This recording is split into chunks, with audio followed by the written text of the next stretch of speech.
Planning and Zoning Commission. The Planning and Zoning Commission is composed of volunteer citizens appointed by the City Council. The Commission is the designated hearing body for a range of land use applications, including general plan amendments, rezones, conditional use permits, and amendments to the zoning code.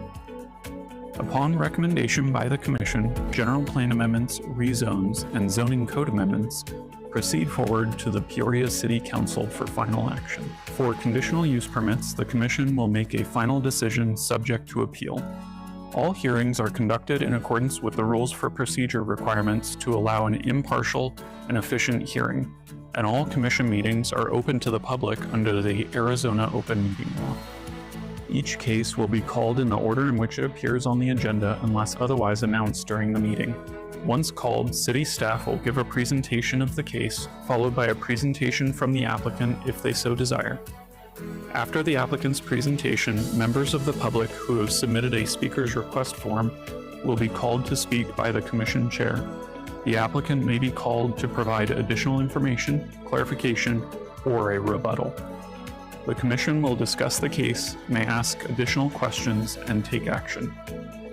Any member of the public wishing to speak must complete a speaker's request form and hand it to the planning assistant at the end of the dais. When speaking, please limit your comments to a maximum of 3 minutes and try not to repeat statements already made by others. We welcome your comments, and as fellow citizens of Peoria, we thank you in advance for your participation. Good evening. I would like to call today's November 20th, 2025 Planning and Zoning Commission meeting of our city Peoria to order. My name is Chair Waitman Powell. Welcome, commissioners, staff. Let's begin with a roll call. Vice Chair Villasenor. Present. Commissioner Cottrell. Present. We have one absent. Commissioner Fider. Present. All right, and then I believe Commissioner Gaynor is absent as well. Thank you, commissioners. We do have quorum, so we can continue our city business. This is our final request for speaker request forms. We don't have that much of a full house today, just wonderful city staff with us, and they're in the back. But if anybody does come and is watching live, if you would like to fill out a speaker request form, they will be at the entrance, and if you already have entered the building, you can get one right here on this side from Ms. Duffy. Until it's time to speak. The first item on the agenda will be our consent agenda, and all items on the consent agenda are routine in nature and will be enacted in one motion. And so we have item 1C, which will be our November 6th, 2025 meeting minutes. Commissioners, can we get a motion for minutes, the approval of our minutes?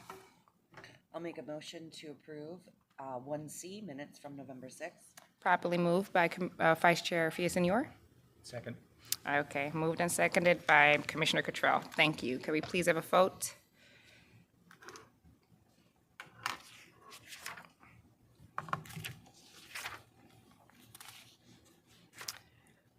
Thank you, commissioners. The motion passed unanimously. Now we'll move on to our new business. We have item 2R, which will be Peoria Innovation Core entitlement update.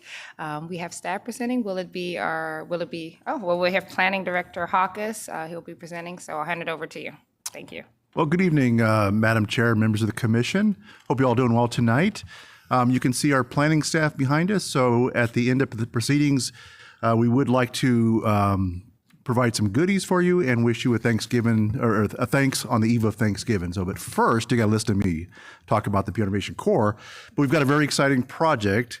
And so the purpose of this is to provide a status report and a deeper dive into the land planning and entitlement work that we have kicked off several months ago for what we call the Peoria Innovation Core.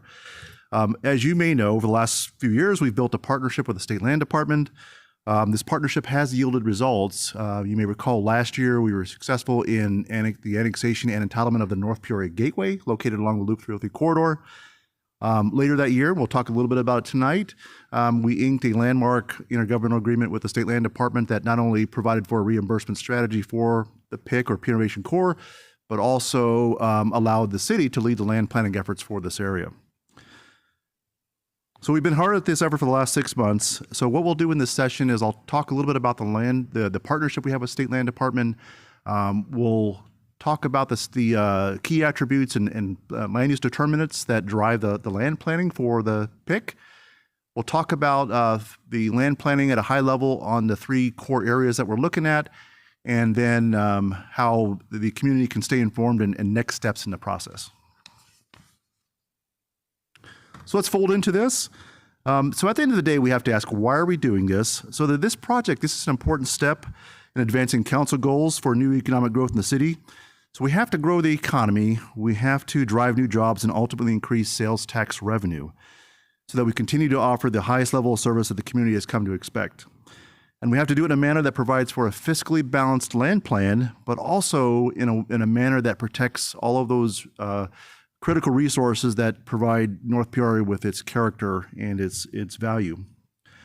As we look out into the landscape and you think about the remaining lands, this will probably be the last big major planning effort in the city. This is a large project, and then beyond this, there are smaller areas of state land and private land. So this is probably the last big master planning that we're doing. So it's going to have generational impact and drive development over the next several decades. As we think about the city, we have a lot of great centers and spaces, but we do not have a true economic engine or job center. When you think about our labor force today, approximately 80% of our labor force out commutes. They go to North Terra, they go to Scottsdale, they go to the city of Phoenix. So we have to bring lands to market. You've heard us talk in the past about the lack of available land in past presentations to drive economic change. When you look at the graphic on the right, I think the takeaway is this. When you think about the remaining vacant land, most of it is held in Bureau of Land Management, and that's predominantly located north of State Route 74. They have largely a recreational position. They have their own master plan, and so that's not really land that we expect to be developed in the future. So really it's state land, and when you think about the developable land that's vacant, 75% of that land is under the state land ownership. So a partnership with the State Land Department is absolutely critical. Recently, too, you'll recall that we were successful in the purchase of 834 acres in the Peoria Innovation Core. This will, we are confident that this will seed new opportunities for growth in the city. In a variety of areas, you need that engine, that multiplier that can help spur other opportunities. So to do that, you have to have land that is zoned or entitled, as we call it, for its highest and best use. And that's what facilitates state land auctions. And state land, they've been a great partner, but the team lacks the resources to lead this effort. State statute precludes them also from investing in infrastructure. So that's where we can be a great partner in this endeavor. So through this partnership, we can augment the resources and bring areas to market in a planned, thoughtful manner. So this graphic is a little busy, so I'll try to hit the highlights, but this is a very powerful, effective graphic. What you're looking at is a regional look, the regional ecosystem, if you will. So if you look at the upper left-hand part of the graphic there, what you're seeing is Northwest Peoria, anchored by Vistancia, Lake Pleasant Heights, Saddleback, and some other communities there. So today we have approximately 30,000 units that have been entitled in those master plan areas. The percent that is, we've issued about 32% of the permits towards that entitlement. So what that suggests is there's still quite a life cycle left for build out for those areas. You can see in the middle of the graphic, you can see the Loop 303, the North Peoria Gateway, which is the master plan that we entitled last year. We'll talk about the Peoria Innovation Core right in the middle. And then if you look to the east, on the pink area, that's the city of Phoenix, and that's east of the Dead Man's Wash. And the square in the middle, that is where the TSMC is located. So that's part of an entitlement called Halo Vista. And as part of Halo Vista, a major job center, they also have an entitlement for up to nearly 9,000 residential units. South of the 303, there is a zoning entitlement effort that's going on right now in the city of Phoenix called North Park. And that plan today envisions up to 15,000 units or so forth. And then if you look south of the Peoria Innovation Core in the city of Peoria, there are a number of master plan communities that are building out. And they include, of course, West Wing Mountain, Laura Vita, Sonoran Mountain Ranch, Rock Springs, to name a few. That represents about 11,500 entitled units. They're a lot further along because they've been there longer than the communities up in the Northwest. So they're about 70% of the way along. Going back a couple of years when we first started talking to the State Land Department, this was one of the exhibits that we showed them. And as we looked at it and had our discussion together, one thing that screamed out very loudly was, hey, you need a job center. You have all these residential units in the northwest portion of the city. You have residential units in the south and east. You need a job center. And we couldn't agree more. And so we saw collectively with the State Land Department an opportunity to master plan and to set the vision and entitlement strategy for the forthcoming years. Let's briefly talk about state land. The graphic on the right depicts public lands, and so the lands in yellow, or the BLM lands, those are north of State Route 74. I talked about their mission a few slides ago. The areas in blue, that's the State Land Department, the state lands in our city. And so State Land has a very interesting mission. Their mission is to manage state trust lands and resources, and their job is to, as the fiduciary, is to optimize the economic return for the trust beneficiaries. So when you look out in the landscape, there are about 9.2 million acres of state trust land throughout Arizona, and there are 13 underlying beneficiaries. So the way they raise money is through leases and land sales that occur through public auction. Now, if you were to go to their website and look at their mapping, you can click on a parcel and it'll tell you what the underlying beneficiary is. The biggest beneficiary is common schools, or K through 12. They represent about 90% of those lands. They're the 90% of the beneficiary of those lands, and so that's one way that the state of Arizona raises funds for education. So to position lands for the highest and best use in auctions, this is where the strategic partnership comes in.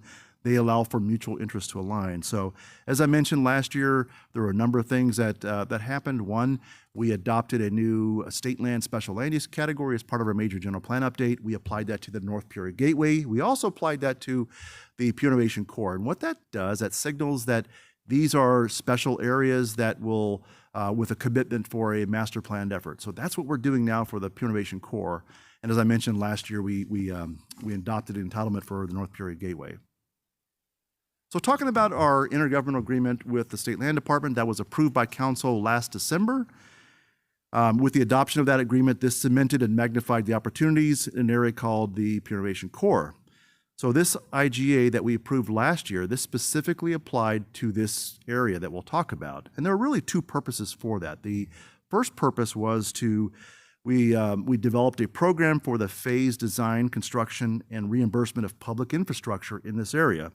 So you can see out in the landscape today, we already have capital projects that are in flight, located along Lake Pleasant Parkway between the Loop 303 and the Cap Canal.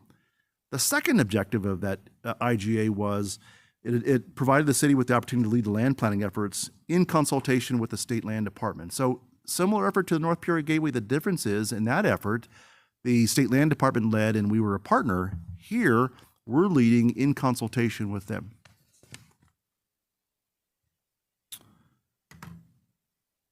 All right, so just looking at the Peoria Innovation Core, it is the area identified in brown.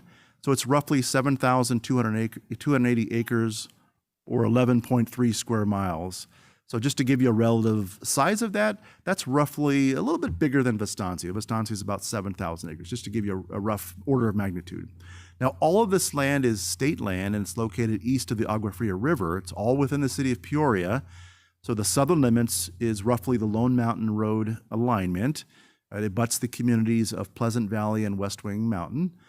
The northern limits is State Route 74, and the eastern limit is the city of Phoenix or the Dead Man's Wash floodplain area. So as you can imagine, you've also got three major transportation corridors that crisscross through this property: the Loop 303, Lake Pleasant Parkway, and State Route 74. So this area is well positioned given the activity that we have east of us and in this area. And so the master plan, the objective here would be to not only study and understand the area, but also establish the underlying zoning. And so the zoning, of course, will tell us, what is permitted here, what are the development standards, what are the intensity standards, and what can build out in this area. So that would replace existing zoning that exists today on the property.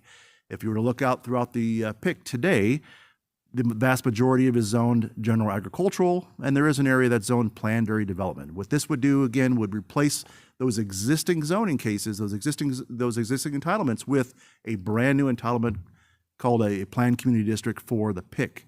And this would be structured similarly to the way we structured the North Peoria Gateway. It's called the state land department calls it a zoning bank, but it's a flexible zoning structure. It's not too dissimilar from what we have at Vistancia in that there are development options that are in place for parcels. So as you can imagine, this property pieces of the property would be auctioned over time. And so market conditions change over time. So this preserves the underlying flexibility. So when a parcel is ready to go to auction, the state land department, they can look at the landscape and maybe they have the opportunity to do commercial or employment or residential. They can look at the market and decide which development option is best suited for it. That way, not only does that align with our interest, but it also meets the interest of the underlying fiduciary, which is to optimize the return for that.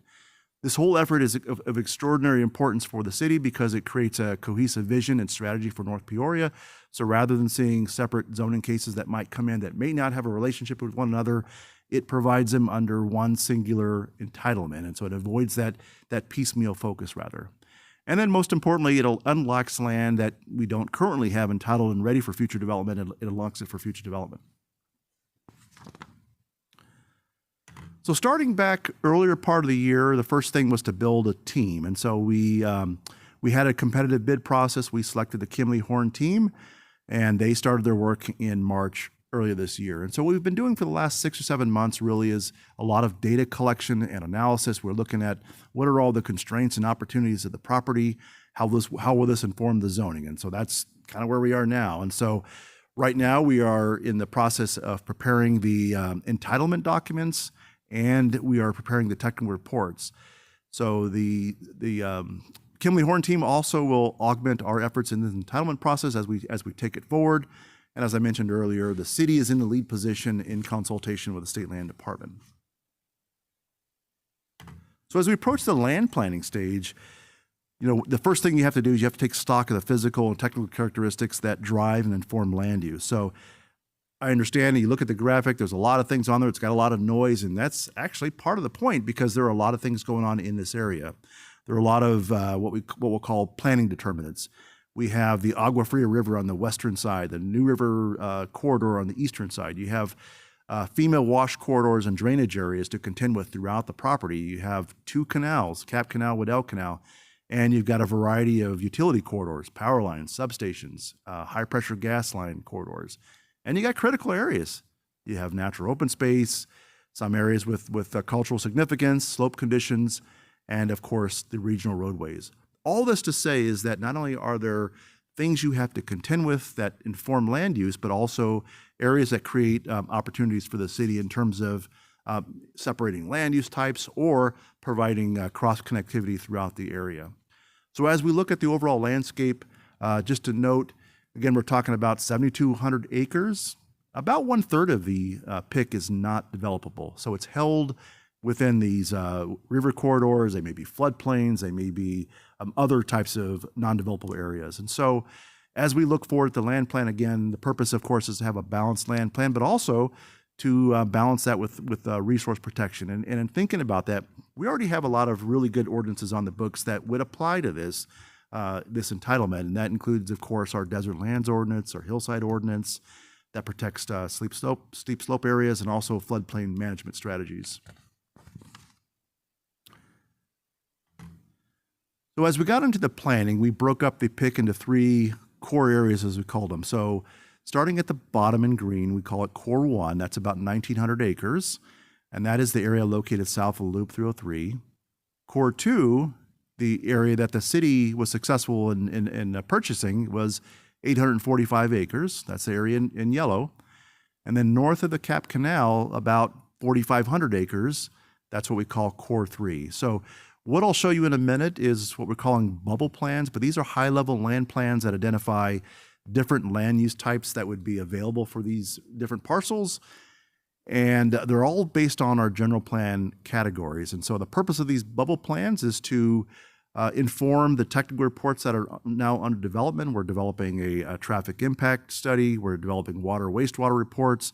We're developing a trails master plan, a public facilities plan, and an electrical demand study based on the expected assumptions that we've created in terms of unit count and also floor area that we think will occur there.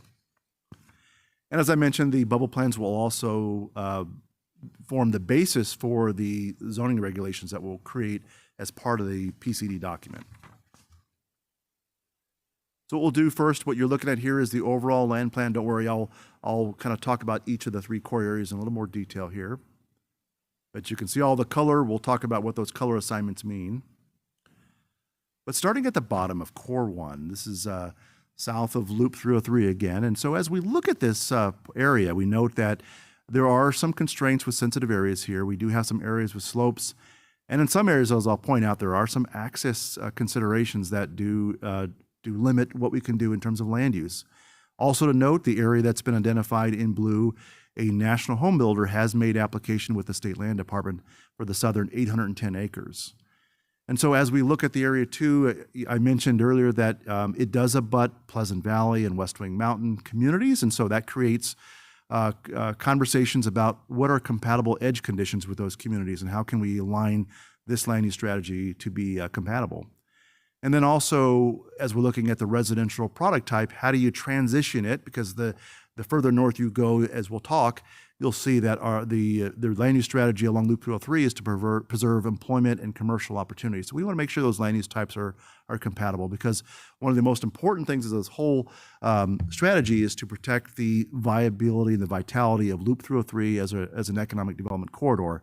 Some of the, perhaps some of the mistakes that have been made in the past along Loop 101, where we've got large stretches of the frontage that are zoned and built out with residential. What we're looking here is this is really our last frontier to capture the base economic growth that we're looking for in the city, really to turn the tide and become more fiscally balanced.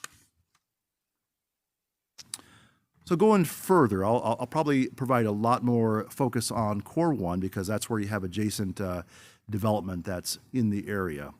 So first, if I can just draw your attention to that light yellow, that's a category called traditional residential. You've probably heard it in our staff reports, but that calls for detached single-family residential 2 to 5 units per acre, right? And so when you think about Pleasant Valley and West Wing Mountain, Pleasant Valley has they have a gross density of 2 units per acre. West Wing parcel that's adjacent to it is 2.7 units per acre. So again, we're trying to create some alignment, but also some transition here. As you move north into this yellow area, this has flexibility for traditional residential. So again, that detached single-family residential or the suburban residential category. So this allows for varied lot sizes and a mix of product types, moderate density. So again, it provides a little more flexibility. It's not as prescriptive as the light yellow that's adjacent to those other communities.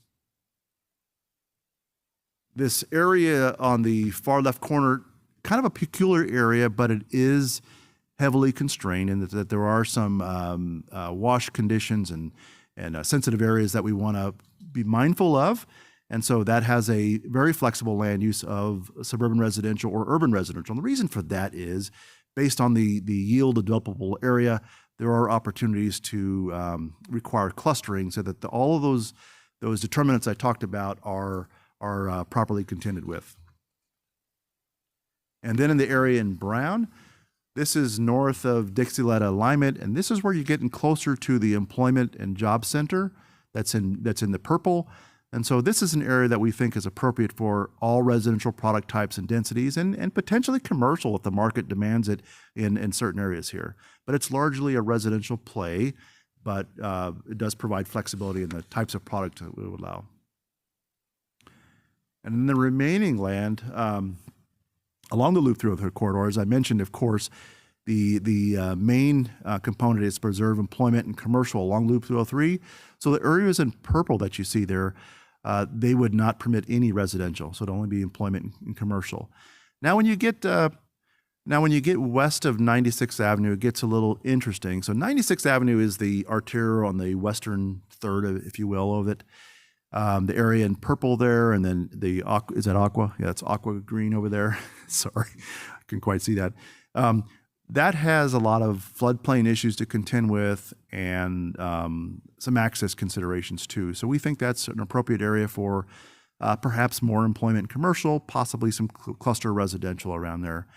And then on the eastern side, if you think about, so Lake Pleasant Parkway going up the middle, and if you think about that triangle, that purple triangle along the Loop 303, it enjoys great visibility along Loop 303, but it's got horrendous access, right? Because any access point going into here is too close to the Lake Pleasant 303 interchange there. So it's too close. So we have to figure out some alternate transportation solution. But ultimately, what we've said makes sense here is employment commercial, but it's probably going to have to be a land use that doesn't drive a lot of trips because it does not enjoy favorable access here.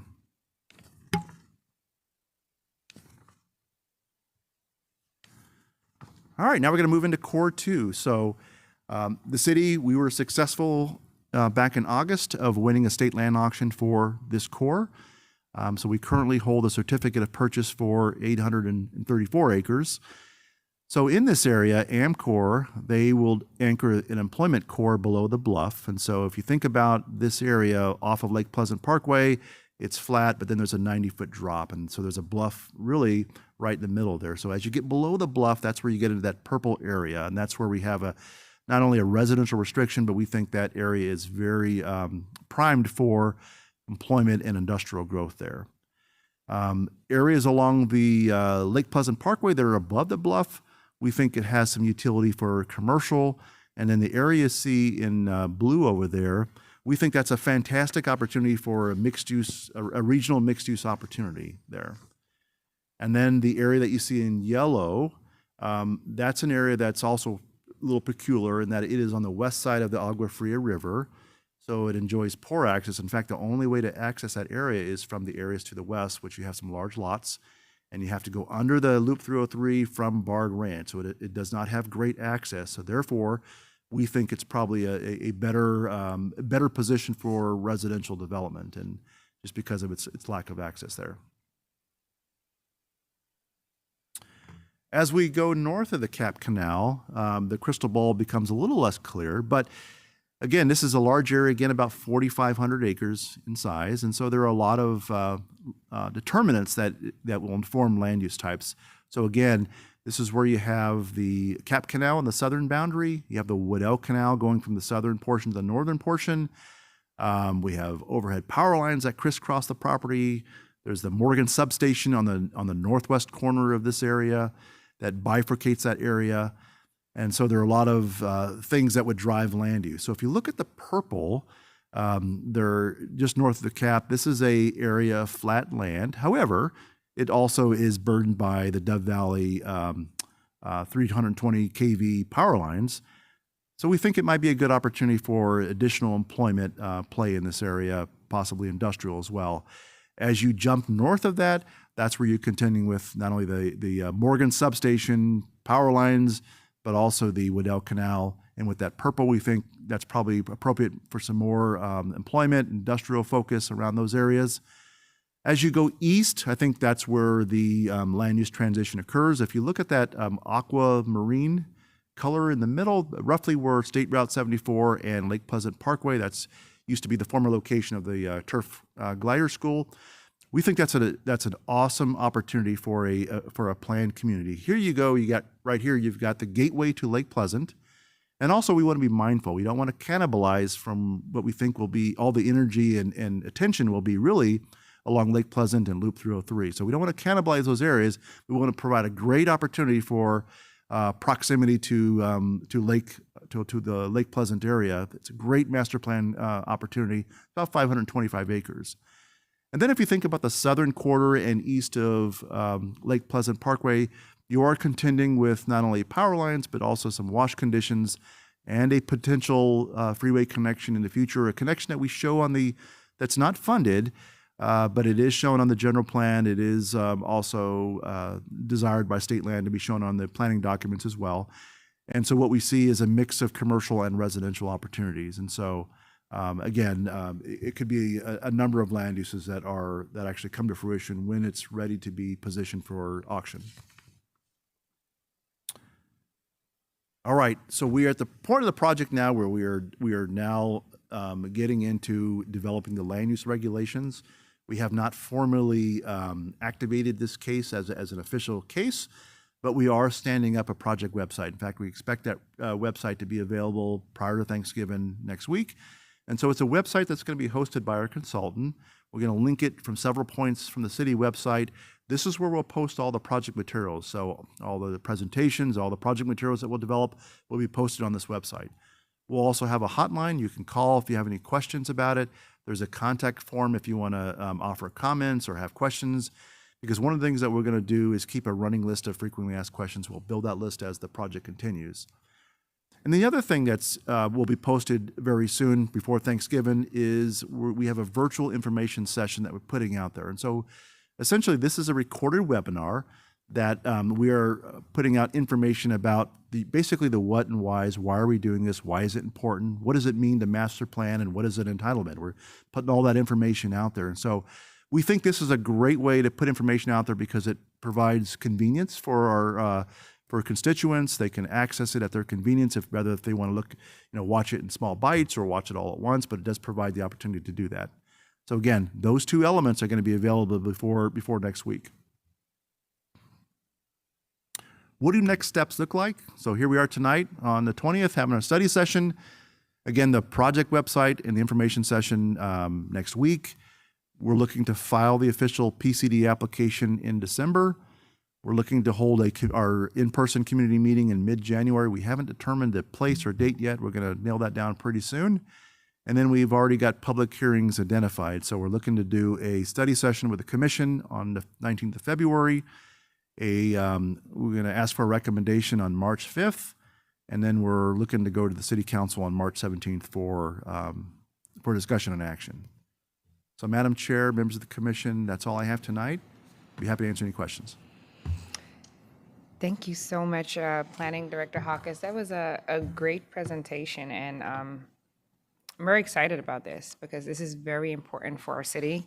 And I think that you mentioned it, really just having that fiscal balance of, what we are building, but also understanding that as our city grows, really having a vision for that. So I'm very excited about that. I do have some comments, but I would let any other commissioners speak. So we have of course we do. Commissioner Cottrell. I have 37 questions. Perfect. I don't. Popped into my mind, when the action does happen, is this going to be a annexation? Are all of these lands already annexed, is the question, I guess? Madam Chair, Commissioner Cottrell, all of these lands are in the city, so there's no annexation required. No annexation already. Yep. Second question, and I appreciate that. Could you go back a few slides? It's identified as slide 12. It's got some hatched areas. This one right here? No, keep going. Okay. Keep going. Keep going. I'll holler when to stop. It showed. Keep going. Keep going. There. Okay. So you have some black hatched areas in there. Everything else makes sense as far as flood zone and hills and stuff. What are you trying to identify with those areas, if you could? Madam Chair, Commissioner, that would be some of our sensitive areas in question. Okay. And we will define it very carefully in that regard. Sensitive vegetation-wise or historical? That could include a number of items, but okay. In those areas, we pay particular attention with what's in that area. Okay, thank you. Another one is the Core 2 just went through zoning. Obviously, that's in place and you purchased it. Is this going to override what was just done, basically? I mean, duplicate it maybe, but is it? So Madam Chair, Commissioner Cottrell, so Core 2, as I mentioned earlier in the presentation, most of the PIC is zoned general agricultural. There is a portion of it, about 720 acres, that has an existing planned area development entitlement going back to 2000. So a portion of that entitlement is within Core 2, that includes the Amcor site. So the objective of this entitlement would be that we would supplant the existing PAD and the ag zoning. So the PCD zoning that were developed for all the PIC would be the zoning. Okay. And then this may be not a question, but kind of for a future presentation, I've got several questions from people about the deal with the state as far as the state sells the land, receives money from a developer. If the city's already built water, sewer, roads, or something like that, what's the arrangement? Maybe it doesn't have to be detailed here, but if that could be described a little more, so people start to get questions, why are my taxes paying for all of this type of questions? So, Madam Chair, Commissioner Cottrell, so the IGA, as I mentioned, has a reimbursement strategy. So typically what happens is developers will build roads, they will get impact fees for it, but it doesn't always pay the whole freight for that infrastructure. And what this does, it's really a very novel concept in that the city, with the state land department, we can identify areas that we want to facilitate growth in a phased and intentional manner. And so the city has the opportunity to not only design and construct that infrastructure, but also be reimbursed upon auction. So the infrastructure that you see that's being developed right now in Core 2, this is all infrastructure that had been previously approved as part of our capital plan. So that's all infrastructure that has been in flight and contemplated for many years. But in other areas, like for example, we are designing water line, water line for 96th Avenue and Lone Mountain. We're doing the designs on that. So when those areas come to auction, the city would be reimbursed for those design plans. And reimbursed by the state because of the increased land value? By the developer, by the successful bidder. By the bill. Correct. So when the state sells it and it's now worth more because the roads are there, does the city benefit from any of that increased revenue or no? Or does that go to the schools? It would go to the underlying beneficiary. We get reimbursed for any infrastructure we put in or any soft costs, which are designed and entitlement. Okay, so the only reimbursement is coming from the developers? Correct. Not necessarily the state from increased revenue because the land value went up because of what the city did? There's also an interest mechanism that's part of that reimbursement, but Okay, yeah, okay. that's all part of that IGA. All right, thanks. Thank you, Commissioner Cottrell. Commissioner Villasenor? Vice Chair Villasenor. Thank you, Chair. Great job. This is interesting. I appreciate that there is so much emphasis in terms of land space for commercial use. I think that sticks with one of the main goals, which is to create employment opportunities so that Peoria residents don't have to commute so much. So I appreciate that. This is probably a question that doesn't have an exact answer, but I know, for instance, Amcor is estimated to bring in 3,000 jobs or something like that. And I know some of these cores have a mixed use designation. So there's an opportunity for housing or commercial. But has a rough estimate been done in terms of how much housing potential we have in those areas? Sure, certainly, Madam Chair, Commissioner Villasenor. So as we go through it, again, this is intended to be a very flexible, market-responsive land plan. So we have to build in assumptions for what each parcel may yield as part of that, and that's what informs the master studies that are under development. But also, I will mention that in terms of water, that's a critical resource. The assumptions have all been contemplated as part of the recently approved integrated water utility master plan. So it's all part of that, and that information that has been Tony would developed. like a presentation on that integrated water plan. They call it the IWUMP. I didn't want to call it the IWUMP here, but that's what it stands for. It sounds interesting. But also those assumptions have also built into the city's assured water supply redesignation. Okay. Yeah, I think it's going to be a delicate dance to make sure we don't have too much housing and we don't have, I mean, I would love to see the jobs. I think that the commercial is needed and important. I just worry that we'll get into the same situation where everyone's having to commute still. So good luck, and I look forward to see how this progresses. And I think I had one more question. Yes. So I might suggest that you add a second community meeting onto the schedule, which brings up one of my questions. Are we going to be reaching out to the entire city of Peoria for feedback on this, or are we targeting neighborhoods that are around this area for communication purposes? Yep, Madam Chair, Commissioner Villasenor. So our communication strategy. So as an entitlement application, of course, we have our very prescriptive requirements on who we provide notification to. But of course, we're going to also broadcast that information through our Office of Communication, through social media forums, also through Councilmember Bullock's office as well. So we're going to try to get the word out as wide and broad as possible. But as it relates to the rezone case, of course, we do have our requirements. One thing I do want to mention, if I could, on a prior question that you asked, just to emphasize again that we want to be very protective of the Loop 303 corridor for jobs play and for commercial. So as we looked at the land planning, there are residential restrictions, particularly on the south side and north side of the corridor. So it could only be employment Correct, or yeah. commercial play there.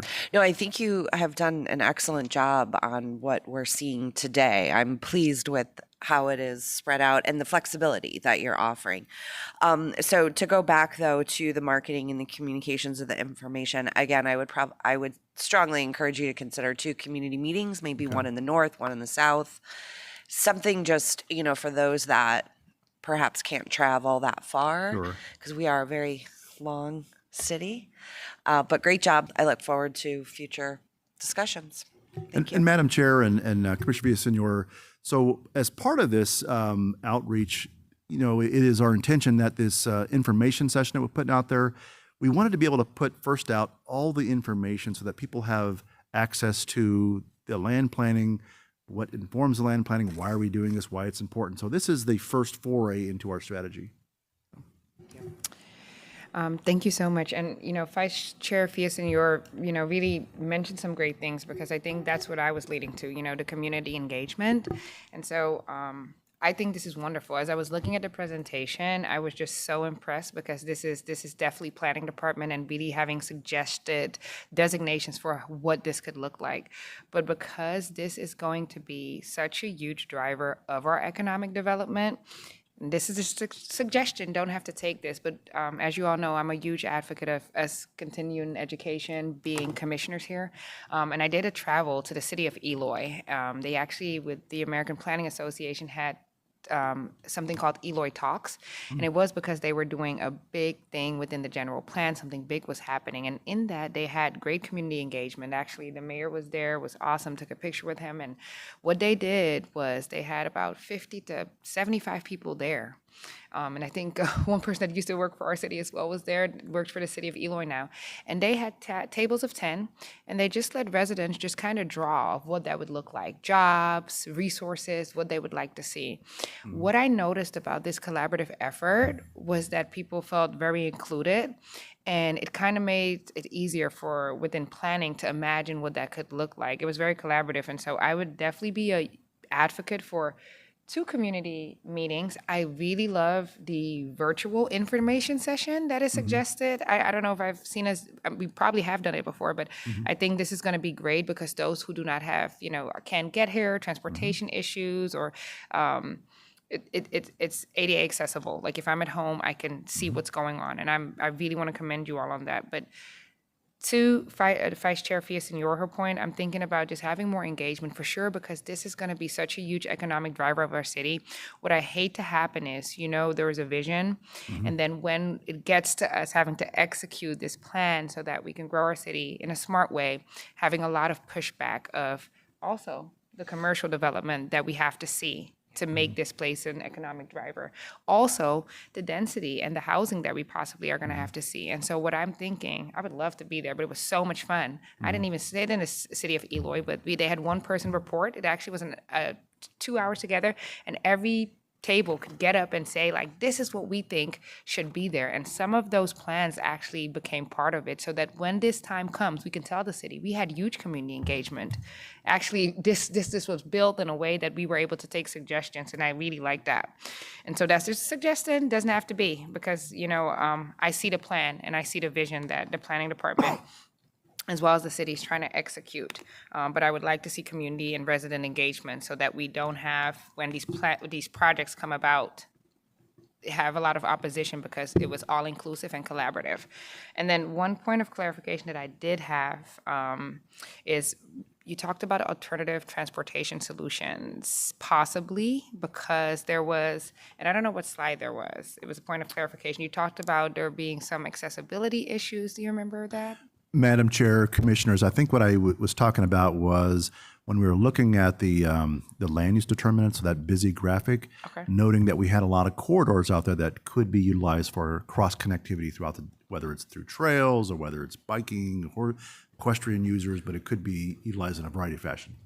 Absolutely. Okay, thank you. Thank you for that point of clarification. I think this is wonderful. This is actually very exciting. But yes, definitely as much as communication as community engagement as possible, because this is going to be a huge economic driver. I think this is going to be amazing for successful economic development. But this being one of the last, I guess, big pushes to see what we envision Peoria to look like. I think that is something for all of us in Peoria to kind of engage in. So thank you. Do we have any other commissioners? Yeah. Commissioner Fider? The statistic that keeps getting quoted, 85% of our working population. Do we know how many people that is?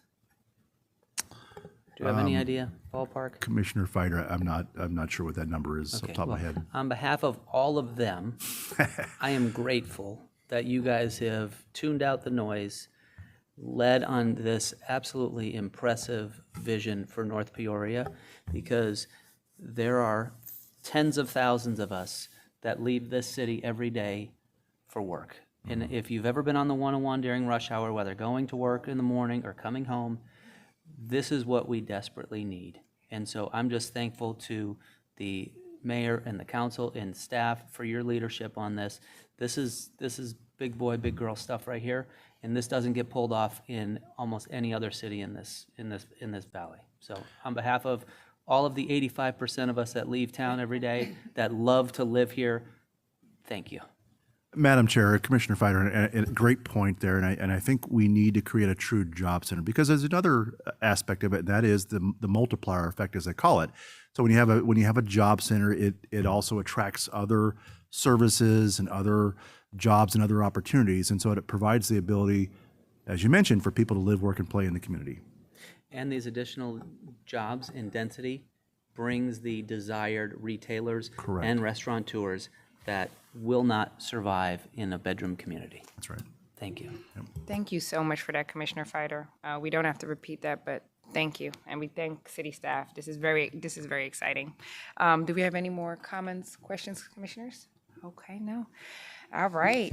So I'm going to, I don't think we have any movement. That was more of an update. And so thank you for that, staff. Very impressive and very, very exciting. And so I'm going to go ahead and move us along and open a call to the public. I'm hearing crickets. So let's open the public hearing. Thank you, Commissioner. And let's close this public hearing. Thank you. And then I want to go ahead and turn it over to staff for reports from staff. Thank you, Mr. Gleason. Thank you, Chair, members. Hopefully you can hear me better. Thank you, Chair, members of the Commission. I think something that we just wanted to take a couple minutes to say is, thank you guys for all the service that you give to our community and all the effort that you put in, particularly with the last meeting. We spend some long hours together. Hopefully they're beneficial and informative, but I think ultimately we're working together to make a better community. So we certainly appreciate all those efforts. We humbly submit a pumpkin pie for your digestion and appreciation of that. So we did just want to take a moment to thank you for that. Other than that, we do have one commission meeting left for the remainder of the year.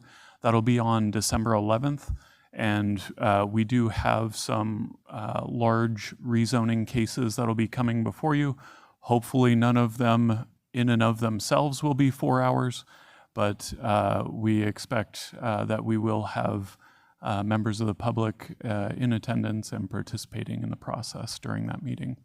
Other than that, we will, subsequent to the December 11th meeting, we will see you after the new year on January 15th. And that's it. Thank you, Mr. Gleason, and we will definitely take some pumpkin pie. Wait, I'm sorry. Can we go back one slide? Go ahead, Commissioner Fiesenior. December 20th. Yes, we did it again. You caught it. Good luck. Yes. That's why I clicked past it very quickly. So it's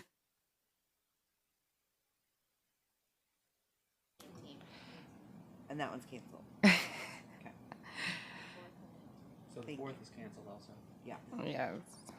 Thank you. Good catch, Vice Chair. Thank you. I was like, wait a minute. You know, Mr. Gleason said we almost got away with it. No. Thank you. Appreciate. We will move forward to reports from commission, and per usual, I do have a commission report, but we're doing good on time. And so, I want to talk about our Veterans Day celebration that I had the chance to visit. And when I tell you all, our honor wall is truly, just a sight to see. First of all, of course, we want to thank all our veterans for their service and their commitment, as well as their families. I was able to go there and see the Veterans Wall. I do want to take a point of personal privilege as my uncle, Master Sergeant Gaylord Waitman, was honored, and his name was engraved on the wall. We're so proud of him. He served 22 years in Germany, in Texas, as well as a combat tour in Iraq. And so all the leadership of all the veterans, but definitely this is a special veteran to me, my uncle, who really humbly took over as a second father to me after my father passed away. And so when I think of our veterans and when we think of their service, I talked to so many of the veterans there. Their service spans beyond the time of service, as well as their families who serve alongside of them.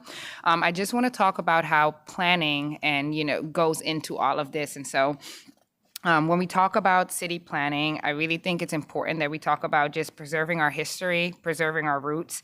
I think it's important that when we talk about places like this, talk about how planning and zoning is a part of this, because a lot of times people don't talk about the great things that happen through planning and zoning. And so this is a clear example how planning and zoning contributes to the Peoria's cultural landscape. So structures like this really require thoughtful land use decisions, integration with surrounding public spaces, and alignment with our city's long-term vision. And so very thankful that we have these cultural landmarks. I'm very excited that our city is doing these great things. I'm biased, but I think we have the greatest honor wall of all. I mean, a lot of cities do bricks, but look at that thing. If you ever go to Rio Vista Community Park, you should look at that. And I just think that this is what planning is about: connecting culture, creating spaces that reflect our history, values, and the identity of our community. And so special thank you to Mayor Beck, who thanked my uncle for his service. And then also I want to do a shout out to, of course, our planning and the planning that our city has done to make this happen, but also Mary Lou Stevens, our culture and arts manager. She was there, she spoke, and she had a vision and dedication that ensures that Peoria honors its heroes, not just in ceremonies, but through intentional design of public spaces as well. And so this is really a collaboration of culture, art, planning, and zoning. And so I just want to make sure that we are aware of that. And I just love the fact that we are preserving our culture, preserving our history, while honoring our veterans and doing that. So just want to thank our city for being one of the greatest of all, and want to thank all the veterans and their families that served alongside them, because service is not just on the field. Those families are serving as well as those veterans are defending our country. So thank you for that. That will complete my commissioner's report. And seeing no further business, I will now call this meeting adjourned. Thank you.